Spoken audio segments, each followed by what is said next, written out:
कक्ष। यहाँ पर क्या होता है, इसमें इस कक्ष में जो भी निर्देश और समस्याओं को हल करने वाले प्राप्त करने रिसोर्स कक्ष में इन बालकों की आवश्यकता को पूरा करने वाले विशेष उपकरण मौजूद होते हैं, जिनका उचित उपयोग करना व अकादमिक अध्ययन में सफलता कैसे प्राप्त करें, यह सब विशिष्ट अध्यापक की सहायता से सीखे जाते हैं। मतलब कि आपको जो पढ़ाया जा रहा है आपका सिलेबस वो तो है भी, लेकिन उसके साथ साथ आपको किस फील्ड में आगे जाना है, क्या चीज़ आपको और बताया जाएगा, आपके सब्जेक्ट से रिलेटेड क्या इंपॉर्टेंट है, वो सारी चीज़ें कहाँ बताई जाती है, रिसोर्स रूम में। इसके लिए एक विशिष्ट अध्यापक बाहर से आते हैं, ठीक है, बीच बीच में आएंगे, आपको उस चीज़ के बारे में बताएंगे कि आपका जो ये सिलेबस है, आपका जो सब्जेक्ट है, उस सब्जेक्ट के थ्रू आप क्या क्या चीज़ें पढ़ सकते हैं और उस टाइप से आप कहाँ जा सकते हैं, ठीक है।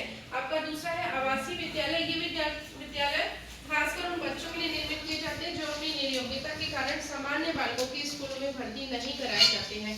कुछ बालक ऐसे होते हैं, जैसा कि हम समावेशी शिक्षा पढ़ रहे हैं तो उसमें बहुत सारे में हम पढ़ रहे हैं कि विशिष्ट बालक, विशिष्ट शिक्षा, है ना।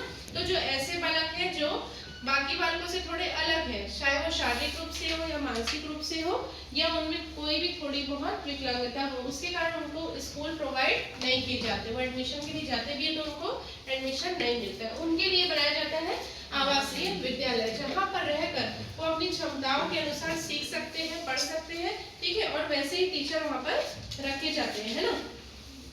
उनकी योग्यता से संबंधित समस्या तीव्रता पर आधारित होती है। शिक्षा मुख्य मुद्दा ना होकर पहली देखभाल पहली प्राथमिकता होती है। सबसे पहले तो ये देखा जाता है कि बच्चा ठीक है या नहीं है, उसका पहला ही शिक्षा एजुकेशन में जहाँ भी वो जाएगा, स्कूल में जाएंगे, सबसे पहली प्राथमिकता क्या होगी, बच्चे की देखरेख, कि बच्चा समय से सारी चीजें करता है कि नहीं, ठीक है, उसके खान पान पर भी ध्यान दिया जाता है, पढ़ाई पर भी ध्यान दिया जाता है, उसकी आवश्यकताएं, दवाइयों का भी ध्यान में रखा जाता है, ठीक है। तो ये होता है आपका आवासीय विद्यालय, ठीक है। तीसरा क्या है आपकी विशिष्ट कक्षाएं, स्पेशल क्लासेस। इस प्रकार की कक्षाएं सामान्य व नियमित विद्यालयों से अलग प्रबंध पर चलाई जाती है, लेकिन यह एक ही नियमित विद्यालय में अध्ययन करने पर उसमें सामान्य बालकों के कम होने का भी भाव आ जाता है। इसकी यह खास बात है कि मानसिक रूप से मंद बालकों को अध्ययन कराना उचित माना जाता है, ठीक है। यहाँ पर जो बच्चे बैठते हैं ना, वो बच्चे शारीरिक रूप से, मानसिक रूप से थोड़े थोड़े भिन्न होते हैं, लेकिन उनके अंदर ये बात भी रहती है कि शायद हम दूसरों से अलग है, इसलिए हमारे लिए कक्षाएं होंगी। लेकिन इसकी खास बात ये भी है कि जैसी पढ़ाई सामान्य बालकों को कराई जाती है, उनके लिए भी वही चीज़ प्रोवाइड होती है। उनके अलग से जो भी चीज़ें उनको लगती है, जैसे कि मानसिक रूप से कमजोर है तो थोड़ा धीरे पढ़ाकर या टीचर को बुलाकर, है ना, और शारीरिक रूप से कमजोर है तो उनके लिए भी जैसे कि ब्रेल लिपि जैसे वाली लिपियाँ हैं, है ना, और सुनने के लिए थोड़े अलग से चीज़ों को रखकर, ये सारी जितनी भी व्यवस्था है वो किसके अंदर होती है, विशिष्ट कक्षा में होती है, ताकि बच्चों को किसी भी चीज़ की कमी महसूस ना हो, इसलिए, ठीक है। निर्योग्य बालकों हेतु भ्रमणकारी अध्यापक की सुविधा, ये आपका एक अलग टॉपिक है। यह सुविधा भी निर्योग्य बालकों को नियमित विद्यालय में चलने वाले रिसोर्स कक्षाओं में प्रदान की जाती है। भ्रमणकारी अध्यापक वे होते हैं जो ये सब सुविधाएं प्रदान कराते हैं। रिसोर्स कक्ष में जाकर इन बालकों को उनकी आवश्यकताओं के अनुसार सहायता और निर्देश प्रदान कर सकते हैं। मतलब कि इसके अंतर्गत कुछ ऐसे अध्यापक आते हैं जो इन कक्षाओं में जाकर, रिसोर्स कक्षाओं में जाकर बालकों को बताते हैं, समझाते हैं कि नई नई फैसिलिटी आपके लिए क्या क्या है, ठीक है।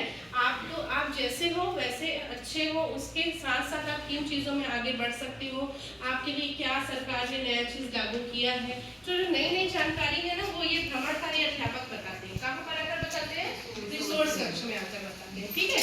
ये सारी जानकारियों को बीच बीच में दी जाती है, ठीक है। उसके बाद है आपका अंकित करना, मतलब लेबलिंग। यह अमूमन तौर पर नकारात्मक माना गया है, क्योंकि देखा गया कि आसपास का वातावरण इस तरह अंकित करने से बालकों को आसानी से सकारात्मक पक्ष भी हो सकता है। ऐसा इसलिए है क्योंकि इस तरह से बालकों को बेहतर समझा जाता है, इनके अध्ययन हेतु बेहतर व्यवस्था की जा सकती है।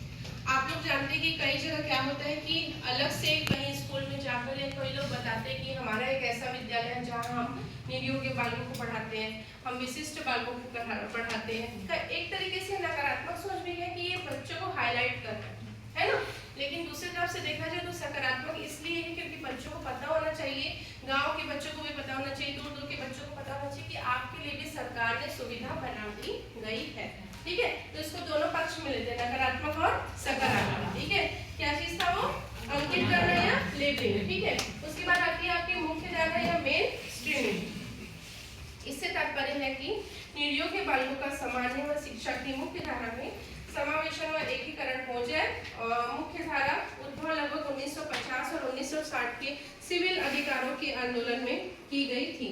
मुख्य धारा का अर्थ है कम से कम नियंत्रण वातावरण में सामान्यीकरण करना। ठीक है, मतलब कि कम चीजों में भी हम कैसे अच्छी चीजें कर सकते हैं। ठीक है, वो किस में रखा गया? मुख्य धारा में। कई बार क्या होता है, नई नई चीजों का ज्यादा उल्लेख किया जाता है कि आपके विद्यालय में ये होना चाहिए, आपके यहाँ ये होना चाहिए, लेकिन कई जगह इस चीजों पर नियंत्रण करके कम चीजों में भी कैसे बच्चों को अच्छी चीजें सिखाई जा सकती है, समझाई जा सकती है, वो इस धारा में लागू किया गया था। ठीक है, कि कम में आप कैसे अच्छी चीजें कर सकते हैं। ठीक है, जब सामान्य बालकों के साथ बैठकर एक ही कक्षा में अध्ययन करने की बात होती है तो पाठकों के लिए जान लेना आवश्यक है कि मुख्य धारा के प्रत्यय से अनुसार बालकों को सामान्य बालकों के साथ व्यवस्थित कक्षा कैसे की जाएगी।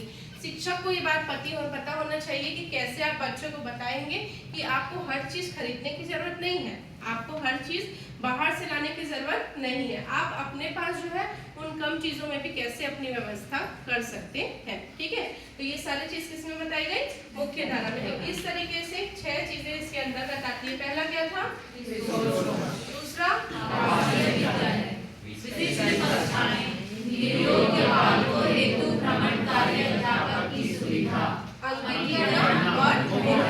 ठीक है, ये सारे आएंगे आपके समावेशी शिक्षा से जुड़े महत्वपूर्ण प्रत्यय के अंदर।